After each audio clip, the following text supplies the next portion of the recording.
Environmental Protection Agency is moving to roll back limits on toxic forever chemicals, rules that were just finalized last year. Joining me now, Emily Donovan, co-founder of Clean Cape Fear, a group on the front lines of this fight. Emily, remind us of what these chemicals are.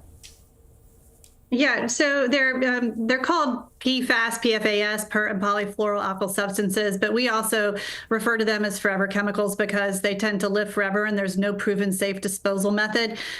We've learned that they are harmful even in small amounts, and they showed up in our tap water in extreme amounts, and they're also showing up all across the United States and in everyone's drinking water. And various levels. And so we've been fighting for 8 years to try and get drinking water standards to just protect us at the tap water level. And what does the EPA ruling say, and what would the effect be?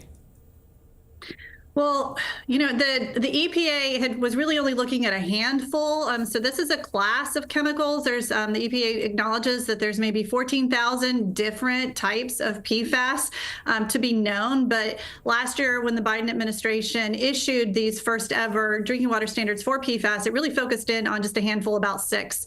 And what the Trump EPA did this morning is they announced that they were going to keep 2, PFOA and PFOS. Those are kind of the 2 most well-known. They're also the 2 that are no longer in commercial use. Manufacturers voluntarily stopped using them about 10 or 15 years ago here in the United States.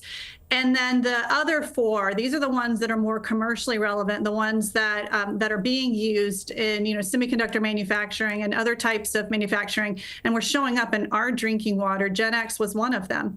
Gen X was first discovered in Wilmington, North Carolina's tap water. And so those are being rescinded, which means the EPA has said that they want to review them and reassess and look at them.